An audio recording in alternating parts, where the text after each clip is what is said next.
నమస్కారం. ఈరోజు మనం జన్యుశాస్త్రం గురించి కొంచెం లోతుగా మాట్లాడుకుందాం. మన దగ్గర కొన్ని ఆర్టికల్స్, రీసెర్చ్ నోట్స్ ఉన్నాయి. మన ఉద్దేశం ఎప్పటిలాగే ఈ సమాచారంలోంచి ముఖ్యమైన పాయింట్స్ ఏంటి, అసలు విషయమేంటి అనేది బయటకు తీయడం. ఇది చాలా ఇంట్రెస్టింగ్ టాపిక్. కథ ఎక్కడ మొదలవుతుందంటే 1800 మధ్యలో గ్రెగర్ మెండెల్ అని ఒక ఆయన బఠానీ మొక్కలతో ప్రయోగాలు చేశారు. అక్కడి నుండే అంతా స్టార్ట్ అయింది. సరే, దీన్ని స్టెప్ బై స్టెప్ చూద్దాం. అసలు జన్యుశాస్త్రమంటే ఏంటి? సింపుల్గా చెప్పాలంటే ఇది వారసత్వ అధ్యయనం. అంటే తల్లిదండ్రుల నుండి పిల్లలకి లక్షణాలు ఎలా వస్తాయి, ఆ రంగు, రూపం, ఎత్తు, ఇలాంటివన్నీ. ఈ ప్రాసెస్ వెనుక ఏమైనా రూల్స్ ఉన్నాయా అని తెలుసుకునేదే జన్యుశాస్త్రం. మనమంతా మన పేరెంట్స్ని పోలి ఉంటాం, కాని అచ్చుగుద్దినట్టు కాదు కదా. ఆ పోలికలు, తేడాలు, వాటి గురించే ఇది. ఇక్కడే గ్రెగర్ మెండెల్ పేరొస్తుంది. ఆయన్ని ఫాదర్ ఆఫ్ జెనెటిక్స్ అంటారు. ఎందుకంటే ఆయన బఠానీ మొక్కలతో చేసిన ఎక్స్పెరిమెంట్స్ అవి చాలా కొత్తవి. అప్పట్లో కొత్తగా రికార్డ్ చేశారు, ఏళ్ల తరబడి. కేవలం చూడడమే కాదు, మ్యాథ్స్ ఉపయోగించి ఈ లక్షణాలు ఎలా పాసవుతున్నాయో కొన్ని పద్ధతులు, రూల్స్ కనుక్కున్నారు. అవే మనం ఇప్పుడు మెండేలియన్ లాస్ అంటున్నాం. కాని ఆయన పనికి రికగ్నిషన్ రావడానికి చాలా టైం పట్టిందంటారు. వాడిన పద్ధతులు అంటే ప్రయోగాలను కంట్రోల్ చేయడం, స్టాటిస్టిక్స్ వాడటం ఆ కాలానికి చాలా అడ్వాన్స్డ్. ఆయన పని అర్థం కావాలంటే 2 బేసిక్ కాన్సెప్ట్స్ తెలియాలి. ఒకటి, మీరు చెప్పినట్లు వంశపారంపర్యం అంటే హెరిడిటీ, తల్లిదండ్రుల నుండి పిల్లలకి లక్షణాలు రావడం, మన కళ్ల రంగు, జుట్టు రంగు, ఇలాంటివి. రెండోది వైవిధ్యం, వేరియేషన్, అంటే ఒకే జాతి జీవుల్లో చివరికి ఒకే ఫ్యామిలీలో కూడా తేడాలుంటాయి. మన సిబ్లింగ్స్తో మనం కొన్ని పోలికలున్నా ప్రతి ఒక్కరం డిఫరెంట్గా ఉంటాం. ఇదే వైవిధ్యం. ఇది ఎందుకొస్తుందంటే జీన్స్ కాపీ అయ్యేటప్పుడు చిన్న చిన్న మార్పులు, మ్యూటేషన్స్ జరగడం వల్ల, లేదంటే తల్లిదండ్రుల జీన్స్ కలవడం వల్ల కొత్త కాంబినేషన్స్ రావడం వల్ల. వంశపారంపర్యం కంటిన్యూటీ ఇస్తే వైవిధ్యం మార్పుకు కారణం. ఇవి 2 ఇంపార్టెంట్. అంటే ఒకటి మనల్ని మన పూర్వీకులతో కలుపుతుంది, రెండోది మనల్ని యూనిక్గా ఉంచుతుంది. బావుంది. మెండల్ రూల్స్ లక్షణాలు ఎలా వెళ్తాయో చెప్పాయి, కానీ అసలా లక్షణాల ఇన్ఫర్మేషన్ని మోసుకెళ్లేదేంటి? ఆ మాలిక్యూల్ ఏంటి? అప్పుడే డిఎన్ఏ వస్తుంది గదా. అవును, డిఎన్ఏ, డియాక్సీ రైబో న్యూక్లిక్ ఆమ్లం. పేరు కొంచెం కష్టంగా ఉన్నా జీవప్రపంచంలో దీని రోల్ చాలా పెద్దది. మన బాడీలో ఆల్మోస్ట్ ప్రతి సెల్లోనూ ఉంటుంది. మన బాడీ ఎలా ఉండాలి, ఎలా పనిచేయాలి అనే ఇన్స్ట్రక్షన్స్ అన్నీ దీంట్లోనే ఉంటాయి. ఒక పెద్ద లైబ్రరీ లాంటిదనుకోవచ్చు, లేదా ఒక మెషిన్ బ్లూ ప్రింట్ లాగా. దీని స్ట్రక్చర్ గురించి చూస్తే ఇది 2 పొడవాటి దారాల్లో ఉండి ఒకదానికొకటి చుట్టుకుని ఒక మెలితిరిగిన నిచ్చెనలాగా, డబుల్ హెలిక్స్ అంటారు. ఆ నిచ్చెన మెట్లని బేస్ పేర్స్ అంటారు. అవి 4 రకాలు: adenine A, thymine T, guanine G, cytosine C. ఇక్కడొక రూల్ ఉంది. ఏ ఎప్పుడు టీతోనే పేరవుతుంది, జీ ఎప్పుడు సీతోని. ఏటీ, జీసీ ఇది ఫిక్స్డ్. అంటే నిచ్చెన ఒక సైడ్ ఏ ఉంటే ఎదురుగా టీ ఉంటుంది, జీ ఉంటే ఎదురుగా సి ఉంటుంది. ఈ ఏటీజీసీల ఆర్డరే మన జెనెటిక్ కోడ్. ఈ కోడే మన సెల్స్ ప్రోటీన్లను ఎలా తయారు చేయాలో చెప్తుంది. ప్రోటీన్లు మన బాడీకి చాలా అవసరం. ఈ కోడ్ ఎంత పెద్దదంటే మన బాడీలోని మొత్తం డిఎన్ఏ సమాచారాన్ని పుస్తకాల్లో రాస్తే 1000 వాల్యూమ్స్ అవుతుందట. నిజంగా అద్భుతమైన నిర్మాణం కదా. ఇక్కడొక ముఖ్యమైన విషయం చెప్పాలి. 1953లో వాట్సన్ క్రిక్ ఈ డబుల్ హెలిక్స్ స్ట్రక్చర్ని ప్రపోజ్ చేశారు. నోబెల్ కూడా వచ్చింది. కానీ ఈ డిస్కవరీ వెనుక రోజలిన్ ఫ్రాంక్లిన్ అనే సైంటిస్ట్ కృషి చాలా ఉంది. ఆమె తీసిన ఎక్స్రే ఫోటోస్, ముఖ్యంగా ఫోటో 51, ఆ స్ట్రక్చర్ని అర్థం చేసుకోవడానికి చాలా హెల్ప్ చేశాయి. ఆమె కాంట్రిబ్యూషన్కి మొదట్లో అంత గుర్తింపు రాలేదు, గాని ఇప్పుడు ఆమె పదిని అందరూ గుర్తించారు. ఈ డబుల్ హెలిక్స్ స్ట్రక్చర్ తెలియడం ఎందుకంత ఇంపార్టెంట్ అంటే అది డిఎన్ఏ చేసే 2 ముఖ్యమైన పనుల్ని వివరిస్తుంది. ఒకటి, రిప్లికేషన్ అంటే కాపీ అవ్వడం. సెల్ డివైడ్ అయ్యేటప్పుడు డిఎన్ఏ కరెక్ట్గా కాపీ అవ్వాలి. అప్పుడే కొత్త సెల్స్కి పూర్తి ఇన్ఫర్మేషన్ వెళ్తుంది. ఈ డబుల్ హెలిక్స్ స్ట్రక్చర్ ఆ ఏటీజీసీ రూల్ వల్ల ఇది సాధ్యం. 2 స్ట్రాండ్స్ విడిపోయి ఒక్కొక్కటి కొత్తదానికి టెంప్లెట్లా పనిచేస్తుంది. రెండోది జీన్ ఎక్స్ప్రెషన్, అంటే డిఎన్ఏలోని కోడ్ ఏటీజీసీ ఆర్డర్ ఆధారంగా సెల్ దానికి కావాల్సిన ప్రోటీన్లను తయారు చేసుకుంటుంది. ఈ స్ట్రక్చర్, ఈ కోడ్ లేకపోతే లైఫ్ మనకు తెలిసినట్టు ఉండేదే కాదు.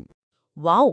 అంటే ఆ స్ట్రక్చర్ చూడటానికి మాత్రమే కాదు, అది ఎలా పనిచేస్తుందో కూడా చెబుతోందన్నమాట. రోజలిన్ ఫ్రాంకెన్ గురించి చెప్పినందుకు థాంక్స్. ఇలాంటి విషయాలు తెలియడం ముఖ్యం. మరి ఈ జెనెటిక్ కోడ్ ఇంత పర్ఫెక్ట్గా ఉండాలి అన్నారు కదా, ఒకవేళ ఈ ATGC ఆర్డర్లో ఏమైనా మిస్టేక్స్ జరిగితే, అనుకోకుండా ఒక బేస్ మారినా, కొన్ని మిస్ అయినా, అప్పుడే జెనెటిక్ ప్రాబ్లమ్స్ వస్తాయా? ఖచ్చితంగా. DNA కోడ్లో వచ్చే మార్పులనే మ్యూటేషన్స్ అంటాం, ఉత్పరివర్తనాలు. ఇవి ర్యాండమ్గా జరగొచ్చు, లేదా కొన్ని ఎన్విరాన్మెంటల్ ఫ్యాక్టర్స్, రేడియేషన్, కొన్ని కెమికల్స్ వల్ల కూడా అవ్వచ్చు. చాలా మ్యూటేషన్స్ వల్ల పెద్ద ఎఫెక్ట్ ఉండదు. కొన్నిసార్లు మంచిది కూడా కావచ్చు, వేరియేషన్కే అవే కదా కారణం. కానీ కొన్ని మ్యూటేషన్స్ హానికరం. అవి ఒక ఇంపార్టెంట్ ప్రోటీన్ సరిగ్గా తయారవకుండా ఆపొచ్చు, లేదా దాని ఫంక్షన్ని మార్చేయచ్చు. దానివల్ల వచ్చే హెల్త్ ప్రాబ్లమ్స్నే జెనెటిక్ డిజార్డర్స్ అంటాం. ఈ జెనెటిక్ డిజార్డర్స్ కూడా వారసత్వంగా వస్తాయంటున్నారు. అవి ఎలా వస్తాయి? అన్నీ ఒకేలాగా వస్తాయా? వేరే పద్ధతులున్నాయా? మంచి ప్రశ్న అడిగారు. ఇవి సంక్రమించే పద్ధతులు వేరువేరుగా ఉంటాయి. వాటిని అర్థం చేసుకోవడం ముఖ్యం. మెయిన్గా 3 రకాలుగా చెప్పొచ్చు. 1. Autosomal dominant. అంటే లోపమున్న జీన్ ఒక్క కాపీ తల్లిదండ్రుల్లో ఒకరి నుంచి వచ్చినా చాలు, డిజార్డర్ వస్తుంది. అంటే ఎఫెక్ట్ అయిన పేరెంట్ నుండి పిల్లలకి వచ్చే ఛాన్స్ 50% ఉంటుంది. హంటింగ్టన్స్ డిసీజ్ ఒక ఉదాహరణ. 2. Autosomal recessive. ఇది రావాలంటే లోపమున్న జీన్ 2 కాపీలు రావాలి. అంటే తల్లి నుంచి 1, తండ్రి నుంచి 1. పేరెంట్స్ ఇద్దరూ క్యారియర్స్, వారికి సిమ్టమ్స్ ఉండవు, కానీ జీన్ ఉంటుంది. అయితే పిల్లలకి డిసీజ్ వచ్చే chance 25%. Sickle cell anaemia, cystic fibrosis లాంటివి. 3. X linked. ఇవి ఎక్స్ క్రోమోజోమ్ మీద ఉండే జీన్స్లో మార్పుల వల్ల వస్తాయి. ఆడవాళ్లలో 2 ఎక్స్లు, XX. మగవాళ్లలో ఒక X, ఒక Y, XY ఉంటాయి కదా. అందుకని ఇవి ఎక్కువగా మగవాళ్లనే ఎఫెక్ట్ చేస్తాయి. ఎందుకంటే వాళ్ళకి లోపమున్న X వస్తే దాన్ని కాంపెన్సేట్ చేయడానికి ఇంకో హెల్తీ X ఉండదు. హీమోఫీలియా దీనికి ఎగ్జాంపుల్. అంటే ఇన్హెరిటెన్స్లో కూడా ఇన్ని ప్యాటర్న్స్ ఉన్నాయన్నమాట. కొన్ని ఉదాహరణలు చెప్పారు కదా, sickle cell anaemia, cystic fibrosis, haemophilia. వీటి గురించి కొంచెం డీటెయిల్డ్గా చూద్దామా? తప్పకుండా. ముందు సికిల్ సెల్ అనీమియా. ఇది ఆటోసోమల్ రిసెసివ్ అన్నాం. మన రెడ్ బ్లడ్ సెల్స్లో ఆక్సిజన్ మోసే ప్రోటీన్ హిమోగ్లోబిన్ ఉంటుంది కదా, దాన్ని తయారు చేసే జీన్లో జస్ట్ ఒక్క బేస్ పేర్, అంటే ఒక్క లెటర్ మారడం వల్ల ఈ డిసీజ్ వస్తుంది. చాలా చిన్న మార్పు. ఈ చిన్న మార్పు వల్ల హిమోగ్లోబిన్ మాలిక్యూల్ షేప్ మారిపోయి రెడ్ బ్లడ్ సెల్స్ గుండ్రంగా కాకుండా కొడవలిలాగా వంగిపోతాయి, సికిల్ షేప్లోకి. ఈ వంగిన సెల్స్ ఈజీగా పగిలిపోతాయి, అనీమియా వస్తుంది. ఇంకా అవి చిన్న బ్లడ్ వెసల్స్లో ఇరుక్కుపోయి బ్లడ్ ఫ్లోని ఆపేస్తాయి. దీనివల్ల చాలా నొప్పి, ఆర్గన్ డ్యామేజ్, ఇన్ఫెక్షన్స్ రిస్క్ ఎక్కువ. ఇంట్రెస్టింగ్ విషయం ఏంటంటే, ఈ జీన్ ఒక్క కాపీ ఉంటే క్యారియర్ స్టేటస్ మలేరియా నుంచి ప్రొటెక్షన్ ఇస్తుందని కూడా కనుక్కున్నారు. అవును, అది జెనెటిక్స్లో ఒక విచిత్రమైన విషయం. ఒక మార్పు ఒక చోట ప్రాబ్లం అయితే ఇంకో చోట అడ్వాంటేజ్ అవ్వచ్చు. ఇక సిస్టిక్ ఫైబ్రోసిస్, ఇది కూడా ఆటోజోమల్ రిసెసివ్. CFTR అనే జీన్లో మ్యూటేషన్స్ వల్ల వస్తుంది. ఈ జీన్ సెల్స్ లోపలికి బయటికి సాల్ట్ వాటర్ మూవ్మెంట్ని కంట్రోల్ చేసే ప్రోటీన్ని తయారు చేస్తుంది. ఈ ప్రోటీన్ సరిగ్గా పనిచేయనప్పుడు బాడీలో, ముఖ్యంగా లంగ్స్, ప్యాంక్రియాస్, డైజెస్టివ్ సిస్టంలో థిక్గా, జిగురుగా మ్యూకస్ పేరుకుపోతుంది. దీనివల్ల ఊపిరితిత్తుల ఇన్ఫెక్షన్లు, జీర్ణ సమస్యలు వస్తాయి. ఒకప్పుడు ఈ డిసీజ్తో లైఫ్ స్పాన్ తక్కువ ఉండేది, కానీ మెడికల్ అడ్వాన్సెస్ వల్ల ఇప్పుడు చాలా మెరుగైంది. అంటే మెడికల్ సైన్స్ ఈ జెనెటిక్ ఎర్రర్స్ ఎఫెక్ట్ని తగ్గించగలుగుతోంది. మరి హీమోఫీలియా సంగతి? అది ఎక్స్-లింక్డ్ అన్నారు కదా?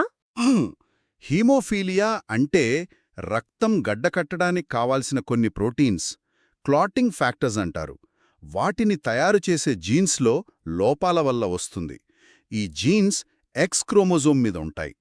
మెయిన్గా 2 రకాలున్నాయి.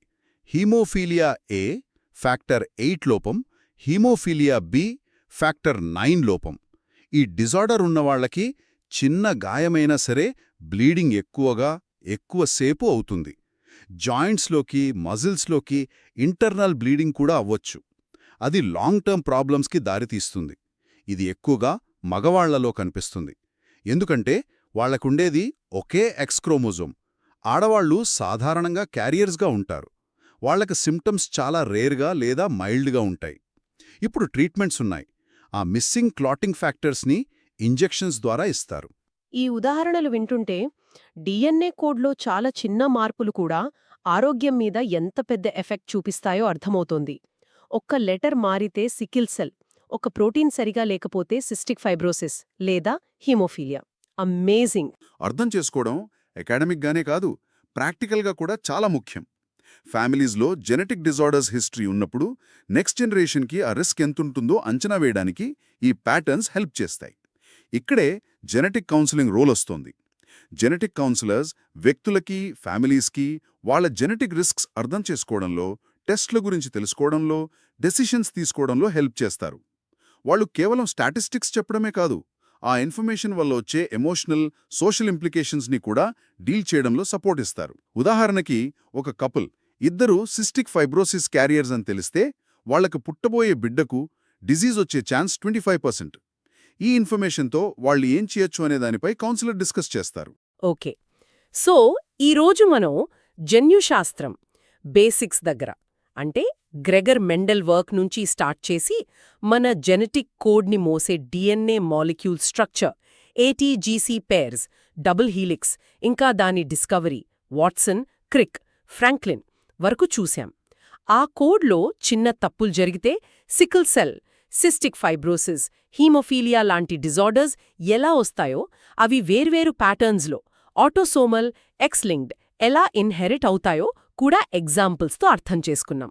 అవును, ఈ పాయింట్స్ అన్ని ఇంటర్కనెక్టెడ్. మెండల్ ప్యాటర్న్స్ నుంచి డిఎన్ఏ స్ట్రక్చర్కి, అక్కడ్నుంచి జెనెటిక్ కోడ్కి, ఆ కోడ్లో మార్పుల నుంచి డిసీజెస్కి, అంతా ఒక చైన్ లాగా. మనం ఇన్హెరిటెన్స్ ప్యాటర్న్స్, జెనెటిక్ కౌన్సిలింగ్ గురించి కూడా బ్రీఫ్గా టచ్ చేశాం. మనం ముగించే ముందు ఒక ప్రశ్నతో ముగిద్దాం.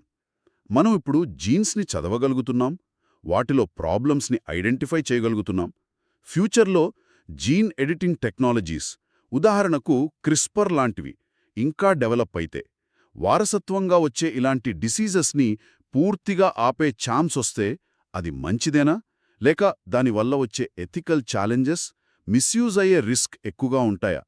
ఈ జెనెటిక్ నాలెడ్జ్ని మనం ఎంత రెస్పాన్సిబిలిటీతో వాడాలి? ఇది మనం ఈ సోర్సెస్ నుంచి నేర్చుకున్న దాని ఆధారంగా ఇంకాస్త ఆలోచించాల్సిన విషయం.